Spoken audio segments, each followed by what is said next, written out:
Salut à tous, c'est Anto. Aujourd'hui, on va faire la config la moins chère possible en 2023 pour du jeu vidéo. Si vous souhaitez vous faire un PC mais que votre budget est très limité, cette vidéo est faite pour vous. Ce n'est pas la config la plus performante du moment, c'est certain, mais avec ce PC, vous pourrez tout de même jouer à la plupart des jeux, pas dans les meilleures conditions, il faudra faire quelques concessions sur la qualité graphique, mais au moins, vous pourrez commencer à jouer pour vraiment pas cher. Et l'avantage de cette config, c'est qu'elle est évolutive. Et si vous avez pu économiser un peu plus, il suffira d'upgrade la config pour un gain de performance considérable. Pour ceux qui ont un peu plus de budget, je vous proposerai une alternative sur chaque composant avec de meilleures performances pour à peine plus cher.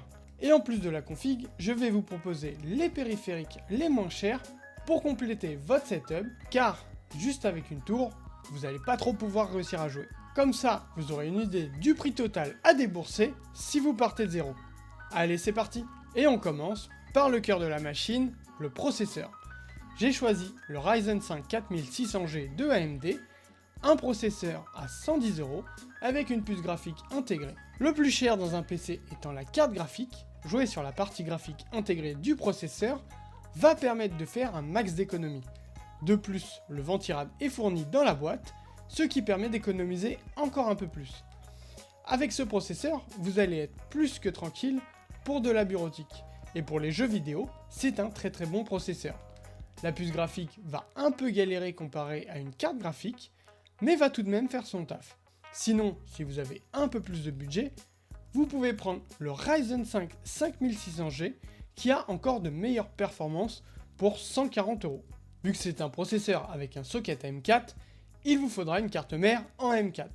J'ai choisi la Asus Prime A320M-K, une carte mère micro ATX avec 2 slots de RAM et une interface M.2 pour seulement 62 €. C'est pas la meilleure carte mère, mais c'est largement suffisant pour ce PC. Le seul problème, c'est qu'il n'y a que 2 slots de RAM et on ne va pas pouvoir augmenter la quantité de stockage par la suite sans complètement changer la RAM. C'est pourquoi je vous propose en alternative la Gigabyte B450 Aorus Elite V2 pour 105 €. Cette fois-ci, c'est une carte mère ATX avec 4 slots de RAM et 2 emplacements M.2. Ensuite à ce PC, on va rajouter la RAM. J'ai choisi un kit de 2 barrettes Corsair Vengeance LPX en 2x8 Go. C'est du 3200 MHz C16 pour moins de 40 €.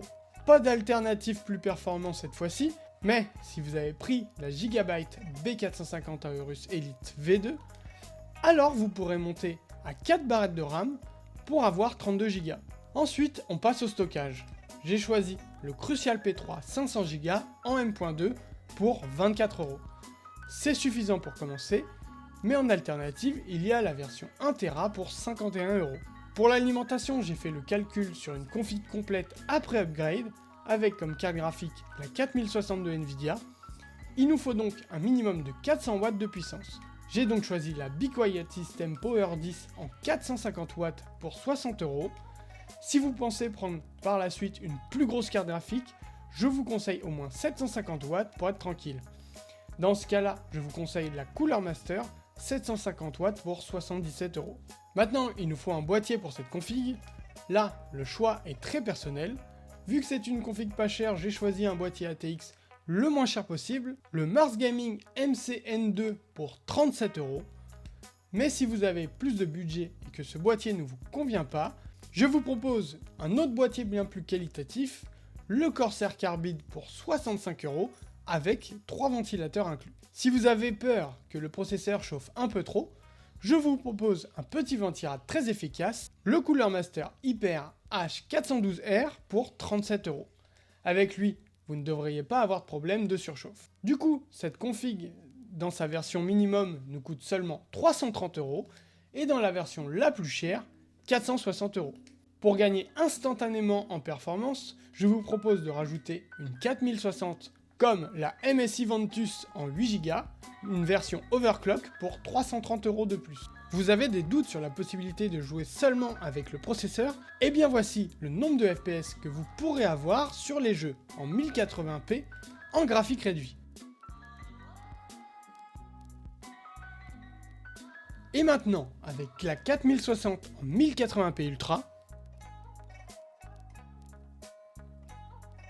Alors oui, il y a quelques disparités, c'est dû à l'optimisation des jeux avec le DLSS 3. Mais en tout cas, ce qu'il faut retenir, c'est que le PC peut faire tourner la plupart des jeux dans des conditions compliquées pour les plus gros jeux, mais il tourne.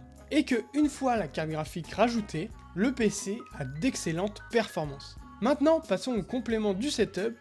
On va prendre un écran en 1080p pas trop cher. J'ai sélectionné le Kurui en 24 pouces 75 Hz pour moins de 100 €, un petit clavier mécanique avec switcher head, le The G-Lab Case Mercury pour 32 €, un tapis de souris XXL de 90 cm par 40, le Titan Wolf avec plusieurs choix pour le design à 19 €. Pour la souris, la The G-Lab Cult Caesium, une souris sans fil haute performance pour 26 €. Pour le casque, le The G-Lab Corp Radium pour 35 €, un casque très correct pour ce prix. Pour le bureau, là je vous conseille du Ikea, prenez un plateau de bureau environ 30 €, plus 4 pieds à 5 €, ce qui vous fait un bon bureau pour seulement 50 €. Vous pouvez bien entendu remplacer les pieds selon votre choix avec les excellents caissons Alex, mais ils sont plutôt chers, actuellement c'est 110 € le caisson. Et pour la chaise gaming, je vous conseille pour débuter la chaise gamer Tresco, une chaise vraiment pas chère qui fait son taf pour seulement 80 €. Si on fait le calcul du prix total du PC plus le setup, on arrive entre 670 et 680 € dans sa version minimum, et on arrive à 1000 € si on prend la carte graphique. Alors dites-moi en commentaire de ce que vous pensez de ce PC le moins cher possible, vos avis m'intéressent vraiment. Avant de partir, n'oubliez pas de vous abonner à la chaîne et de lâcher un petit pouce bleu pour me soutenir. Tous les liens des produits sont dans la description pour faciliter vos recherches. Sur ce, je vous dis à la prochaine, ciao!